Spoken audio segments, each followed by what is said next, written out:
Welcome back to the QoR series. We swatched all the colors. Now we're going to look at how to make the color wheel palette out of the QoR colors.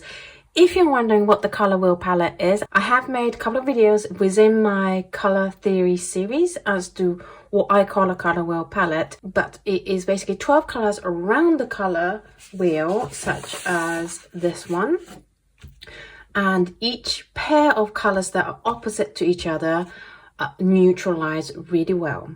And this palette is really good for you if you are slightly unsure of color mixes, why when you mix certain colors it turns all muddy color and you're not quite sure why that's happening. This is great palette to solve that, because you know that if you use the ones that are opposite each other, then it's going to neutralize. And I've come up with this method of labeling each pair as A, B, C, D, E, and F, so that you know that the color A and color bracket A will neutralize with each other. And this is really handy because not everyone has a color wheel palette like this. You know, your colors are more going to be like this, and you're not quite sure which ones neutralize which one. Then you can just look at, okay, this is color A, so I need bracket A to neutralize this color.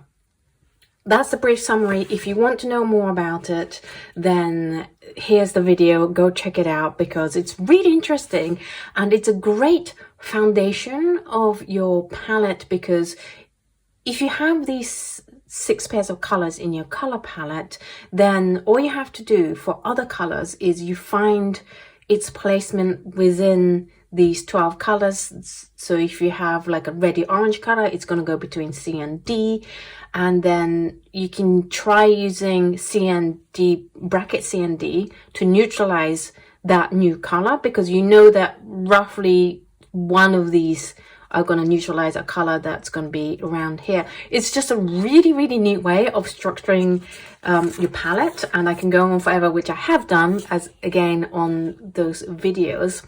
But not every brand has the right colors to create a color wheel palette all by itself. I've tried it with Roman Schmull.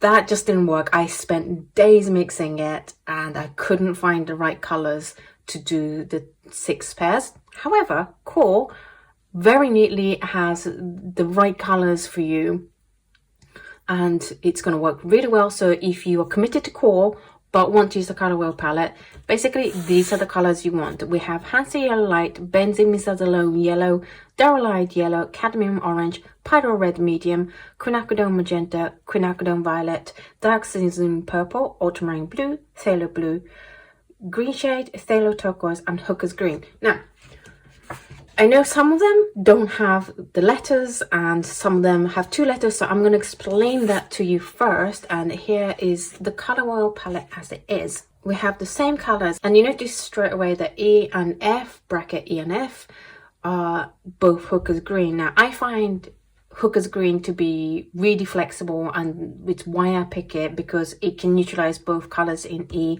and F. You might not want that, and I will show you later in the video alternate colors that you can pick for each one of these wheels if the colors that I've picked for this isn't right for you. But for me, I always prioritize having the brightest, most intense color in each wheel, because then you can always mute down a really bright intense color, but you can't brighten up a already muted color. So we have all these bright colors, and then E and F, you could have like a phthalo green and a yellowy green here, but for me, Hooker's Green works really well, and you guys know how much I love the QoR's Hooker's Green anyway, so it was an easy decision to make E and F the same Hooker's Green. The other unusual thing is that I have Benzimidazolone Yellow all on its own, not in the palette, but since we have these being one color, then we only have 11 colors. I feel like I can throw in another color and make it good for you,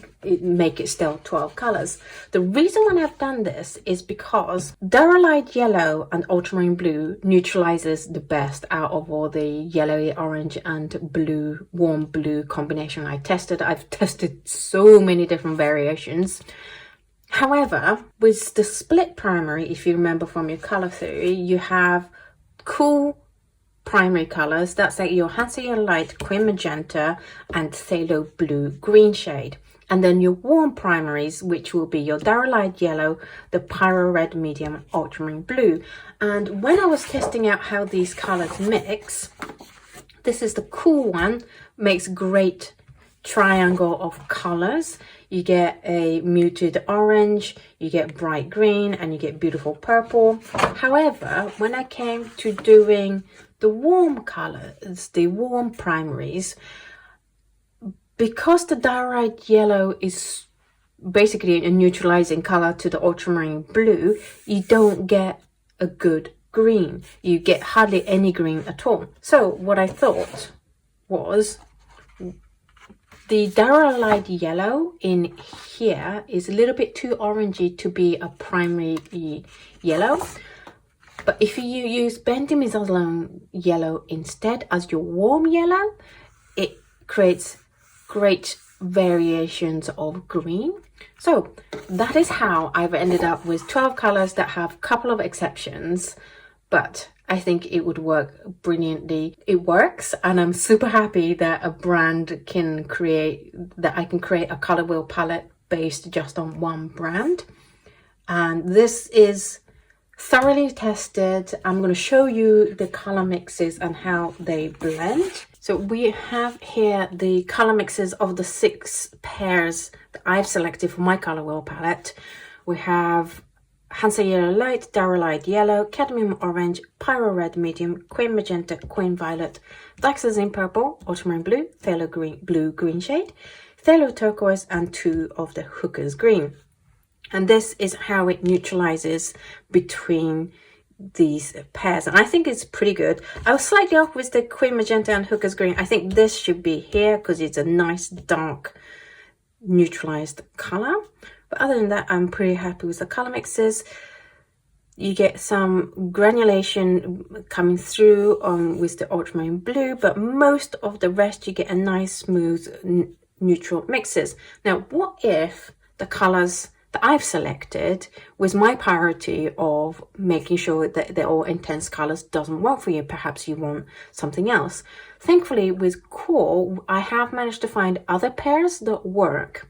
But how this is going to work is, say, I have come up with 2 options for choosing the color for the A well, which is going to be your cool yellow. However, that only works if you keep the Dioxazine Purple the same. So I'm going to show you these color mixes for other options for each well, but it's under the assumption that you keep the other one the same. If you choose to change both wells, so say you want to change both the color in the A well and the A bracket well, then you're going to have to do your own testing. So I hope that makes sense. Okay, so let's get started with the A well, and we have Dioxazine Purple and both Hansa Yellow Light, which is the one I've chosen, and Cadmium Yellow Primrose will neutralize pretty well. Then we have the B well, which my choice is the Ultramarine Blue with the Diarylide Yellow, but you actually have quite a lot of other choices if this is a color that you're never going to use on your palette. I tend to skip out also on the yellowy oranges because I don't use that color on its own, and I like to actually use more of the red brown colors to neutralize Ultramarine Blue, and I use these colors more often. So if intense color isn't your priority, then you can definitely go for either the burnt umber, the raw umber, the Mars Orange Deep, or the transparent red oxide. I think my favorite is either the burnt umber or the transparent red oxide. In my normal studio palette, which I'll leave a link to here, I actually have Ultramarine Blue and transparent red oxide. I think the one I have is Daniel Smith at the moment, and then Schmincke's Ultramarine Finest. It's my favorite ones because I like all the colors that are created in between the 2 color mixes, not just of how it neutralizes. Then for the C well, which is the orangey red well, you have Phthalo Blue green shade as your complementary color. and I've picked Cadmium Orange, but you can also pick Burnt Sienna, basically any of the orangey brown colors, Burnt Sienna, Mars Orange Deep, Transparent Red Oxide, and Van Dyke Brown. If you want the most intense kind of neutralized dark colors, then go for the Mars Orange Deep. It has the darkest value of neutralized colors. Then we go on to the Diva, which is your red color, and its complementary color is a Phthalo Turquoise. So we have the Pyrrole Red Medium, which is what I would pick. It's a gorgeous medium red that is really versatile, but you can also use Cadmium Red Light, Pyrrole Red Deep, and Cadmium Red Deep as well. I would say the darkest value you're going to get is still with the Pyrrole Red Medium, but Pyrrole Red Deep is also, you get a nice deep value with that as well. Then we go for E, which is going to be your magenta color, the cool primary red color. Let's not call it that, it's magenta. And its complementary color is Hooker's Green. So the colors that neutralize that is Queen Magenta, that still works as a magenta well. Is Queen Magenta is the one I would pick, but I would also pick Cream Red. They're both gorgeous colors. If it was my personal palette, I would probably pick Queen Red, but I think Queen Magenta as a primary color, it works better. So for color theory, if you want your palette to be a color theory based as possible, then go for Queen Magenta. I personally like the Queen Pink. I love Queen Red and how pink that is. You also get the darkest value in the neutralized color mix with the Hooker's Green, with the Queen Red, Quinacridone Crimson, and then Permanent Alizarin Crimson. They will all neutralize pretty well the Hooker's Green. And then we have the F well, which again, the complementary color is Hooker's Green, but this time the F well, you want a violety color. And out of here, you have the option of the Cream Violet, the Ultramarine Violet, and the Ultramarine Pink, but these two are very low in tinting strengths. So if you're gonna go for the bright palettes, then these are maybe not great, but if you are wanting to go for the more softer, lower tinting strengths, these are great options. You also have the option of the Dioxazine Violet, which will neutralize to the Hooker's Green as well. And then we go to the bracket wells. So A bracket is your purple, the blue violet well, which will neutralize your Hansa Yellow Light. And I've chosen Dioxazine Violet, and I've just realized I mixed Dioxazine Violet and Dioxazine Purple the whole time I've created this sheet. What I mean is Dioxazine Purple when I say Dioxazine Violet on these sheets. I apologize for that error. But you can also use the Ultramarine Violet. That's the lower tinting strength. If you went for the Ultramarine Violet or the Ultramarine Pink in the previous world, then Ultramarine Violet is probably going to play nicer with your other colors on your palette. And then we have the options for bracket B well, which is your warm blue color. And its complementary color is a Diarylide Yellow. And the colors that neutralize it pretty well are the Ultramarine Blue, which is the one that I've selected for the Color Wheel Palette. Indigo, gorgeous colors as well.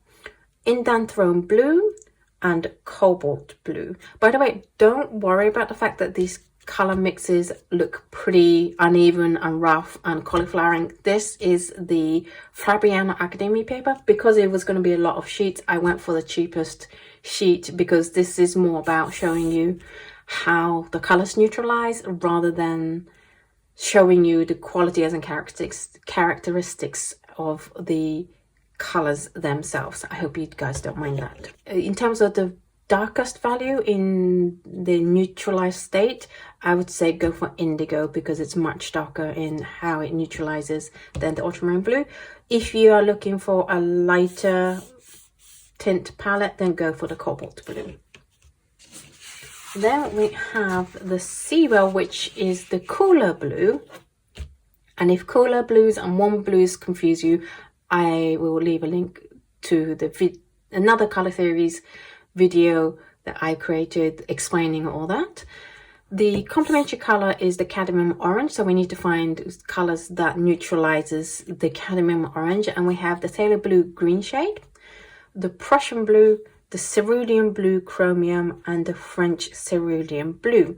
The one that will give you the most tinting strength, surprisingly, is the phthalo blue green shade. It creates the darkest neutral, and then if you want to go for a softer look, then go for the French cerulean blue.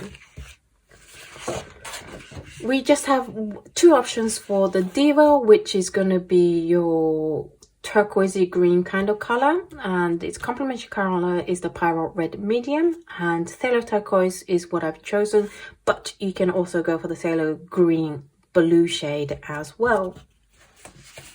We just have two more wells to go. This is the Bracket E well, and this is the blue-green kind of well. The complementary shade is the Quinacridone Magenta. And as I said, I've picked Hooker's Green because it's beautiful and it's really versatile. But you can also pick Permanent Green Light, Chromium Oxide Green, or the Olive Gold, depending on what kind of green you're looking for. The weakest tinting strength one is the Chromium Oxide Green, and the darkest or the highest tinting strength is going to be your Hooker's Green. And then finally, we have the F well, which is going to be your yellow greens if you're looking for that specific placement in the color wheel. The complementary color is Cream Violet. I've picked Hooker's Green, but you can also pick Permanent Green Light or Chromium Oxide Green or Olive Green. And I just noticed that I meant to write olive green here and not olive gold, so I'm sorry about that again.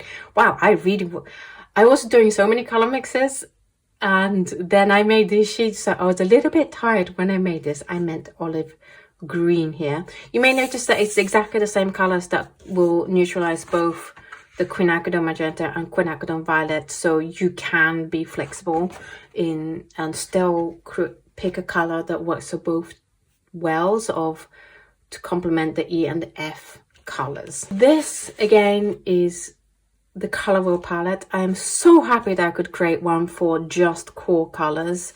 Colors I would pick to be as close as possible to the color wheel palette are the colors that are closest in a color wheel, with the exception of Hooker's Green. So that's it for the color wheel palette. I hope it's all made sense. If not, do ask away in the comments down below, because I will answer all your questions. I know it's a lot of technical things. If you've already watched the color theory series, you will know how to use this palette. But if you don't, go watch those videos. It'd be useful for you to watch the color wheel palette video, also the one after that, which is how to add colors to the color wheel palette, and then also how to do the color mixes of the color wheel palette. But if you want a palette that is more structured, because it's a system that works and is clear to use, then I can recommend trying the color wheel palette as the skeleton of your palette, and then add whatever other colors you prefer, or even swap out some of the colors, but keep the labeling as long as you make sure that they neutralize. You can keep the labeling. You never go, okay, I want to neutralize that color, what can I use to neutralize that color? And you also don't need to be forever staring at a normal color wheel chart to try to figure that out. You just go, well, that's a C, so I just need the C bracket color. Hope that all makes sense. As I said, any questions, ask away down below. I hope QoR approves of this palette and likes it. I think it's a really, really useful way of curating your palette. Right, in the next episode, which will be the final episode, I'm going to talk a little bit about factors that you might want to think about, and nice charts to look at based on those factors that might help you pick colors more easily, and some methods that you can use in choosing the right colors for your palette. Thank you so much for watching this video. Thank you to QoR for all these amazing paints and for having a range of colors that a color wheel palette can be created out of. And I will see you guys in the next episode. Bye!